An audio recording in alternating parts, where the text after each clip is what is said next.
Now we're back. All right, I think I figured this out. What up? We are live on the Black Land Ownership page. This is the first live we're doing. I'm out here in Austin, Texas, enjoying myself. The homie Sean's backyard. It is a gorgeous day out here. I know up north they still got like ice and snow on the ground, but it's a lovely little morning / afternoon out here in Texas. So I wanted to check in and address something that's been coming up a lot in various different rooms that I'm in and in various different discussions when it comes to current changes in social justice or in what ways people are able to articulate their wants and needs of the government, of private industry, of their communities, and the different outlets or opportunities we have to share messages or to share our feelings and our experiences. And I think what is going to happen is... Oh, let me invite some people. I didn't even know you could do that. I think what's going to happen is we won't really have a choice. There'll be a very clear binary of either as community we do the things that are necessary to support each other, or those things won't be done. I think for the next few years, the government is not even claiming to be a reliable source of support. And they have people in the government who say that empathy is a human weakness. And you have people making decisions for people who don't like people and who have said that if they could, they would colonize space and obviously stratify who gets to go where and who has what jobs. So I don't really think the administration in office now is hiding the fact that they will not be supporting environmental programs. They will not be supporting educational programs. They won't be supporting healthcare programs at a federal level. So what does that mean for us as citizens? It means that we will have to go back to what people did in the 1930s, 40s, or whatever time period where they didn't have the Department of Education, where they didn't have the National Institute of Health, where if you wanted access to information and research, you had to push the universities or whoever the people were that held that information and share it with the public. That means a lot of it then is going to have to become commercial or in some way a profitable business, or philanthropy will have to move from large-scale government philanthropy to groups of people that have made some money who want to have influence in the community and want to see good things happen for people in those communities. But if you're a person that's going to be interested in teaching history from a more accurate point of view, you won't be working in the federal level, like Department of Education school system. They aren't going to let you teach history from that perspective. If you're a parent and you want to send your child to a school where they learn actual history of the U.S. and its involvement in colonial endeavors, you won't be able to send your kid to a public school because they can't teach that. Like, we are turning into, and not more and more obvious, that propaganda will be normative, that dissent and speaking out against authority will become more and more problematic. There are people in government and positions of power in that are making money who have felt for a long time that the wrong group of people have been getting the podium, and they took the podium back and are using it to their benefit. So what does that mean for us? Maybe stop worrying about that podium in the sense of us having such obsession and notions of we need that as a way to move society forward. Is it possible that in the next however many years where our government does not provide support financially or for healthcare or for education, that we as community members can provide that for each other? And if we are going to provide that for each other, how do we do that in a way that's equitable? How do we do that in a way that is to the benefit of the community in which this information is being exchanged? And so that's something I've been thinking about a lot. Like, if you are an educator, this might be the time to start a school. You know, if you're a parent, this might be the time to get with other parents in your community and neighborhood and figure out who in that community are educators and can supplement the education your kids are getting in public school or private school. If you are a person that has made a boatload of money and you're trying to think of what to do in the world to benefit the world, this may be the time where you don't just start a not-for-profit and have someone else run it, but you work with people in your community to get into collective business endeavors, to get into entrepreneurial endeavors, to provide the infrastructure that's going to be necessary as government people are fired. Like, I've been living in D.C. the past couple of months for the most part, like trying to take care of my mom's house. And my homies work for the government. Like, I'm seeing what's happening. I'm seeing the reality of people who've had relatively secure jobs for years lose them. These people have skills, have talents. It's just like when the tech industry had huge layoffs. That's a whole lot of people with a high level of talent and skill that can start their own companies.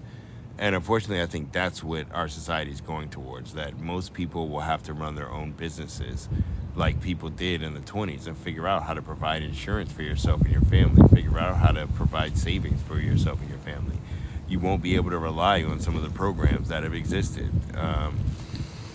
And that's unfortunate, but I think that's what's happening. And as the people who are making decisions continue to be folks that are involved more so in tech, involved in business, involved in efficiency, involved in shareholder value, and less involved in human life fulfillment, less involved in being empathetic and compassionate to fellow humans, less involved in the idea of equity and the ability for all people to have a very lovely experience, then we as community members are going to have to start figuring out how to provide that for each other.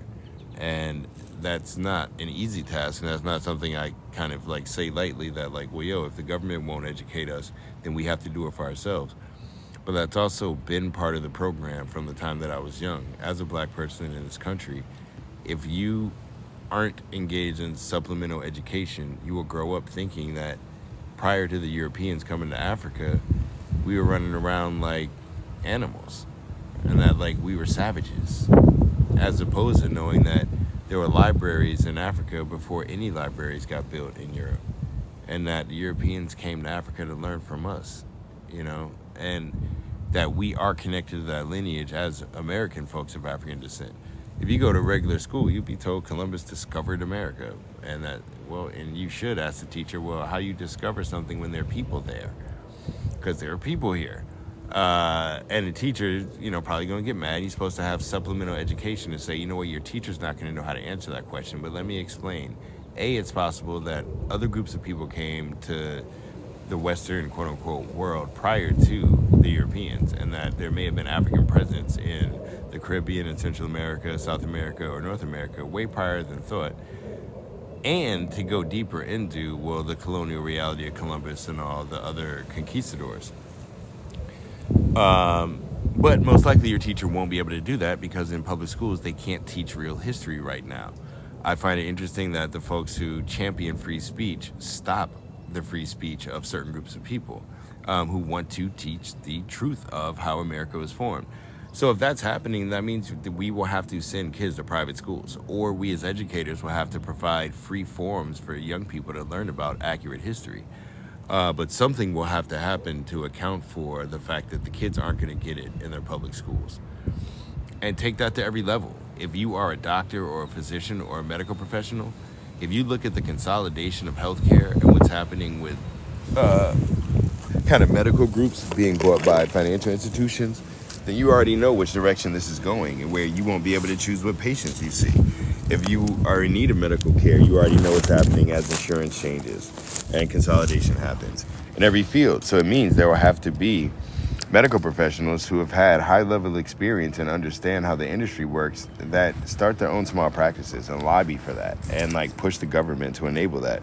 All these people who say they're into entrepreneurship, well, then we're going to have to push them in terms of lobbying, legislation, political action to not only say, hey, we as black folks need to be treated equally within the medical system, but black physicians need to just push for more small clinics, more medical facilities, and that they run and they can take care of patients that they know normally would not be treated well.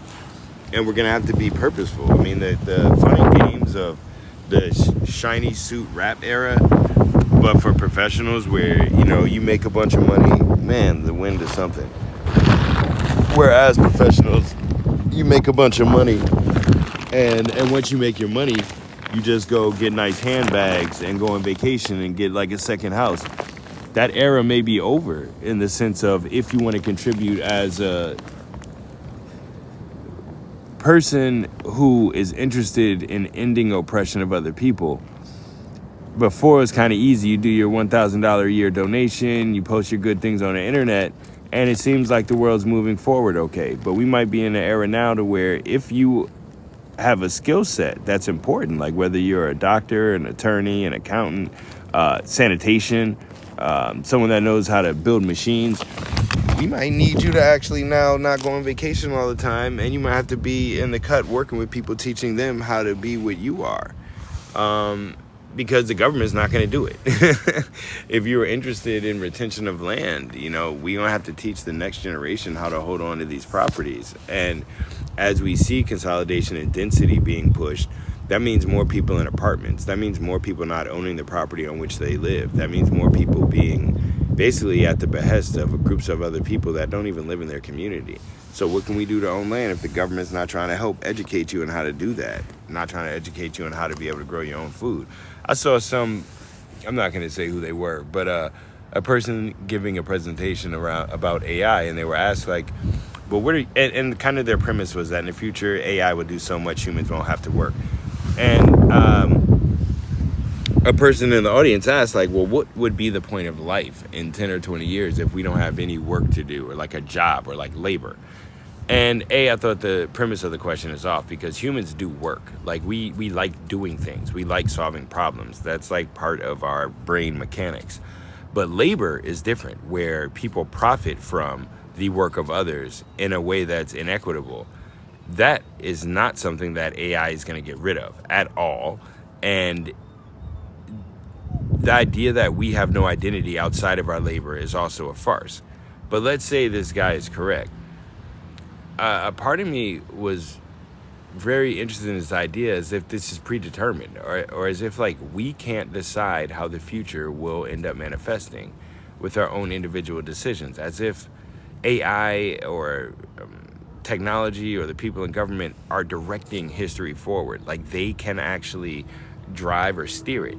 They can't, humans do, we do in community. And so I've been thinking a lot about that, and how to be more cognizant of that and more purposeful. And then what do we need to teach the people who are going to be the stewards of the ship that we have to be on for the next couple of years? So at Black Land Ownership, I'm looking to build with anyone who's onto the positivity, that sees the potential in humanity, and knows that the book is not written on what the future will be. And we will all be involved in that narrative, that tale, that story, the hero's journey. So holler at me. I'd love to connect with you. I'd love to come travel, see where you are, see what you do, learn about what you're doing, and what gets you excited, what gets you hopeful about humanity, and kind of put up a buffer against this notion that all the humans are divided, that none of us get along, that everyone's at each other's throats.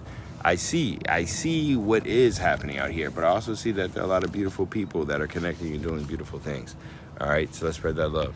Peace.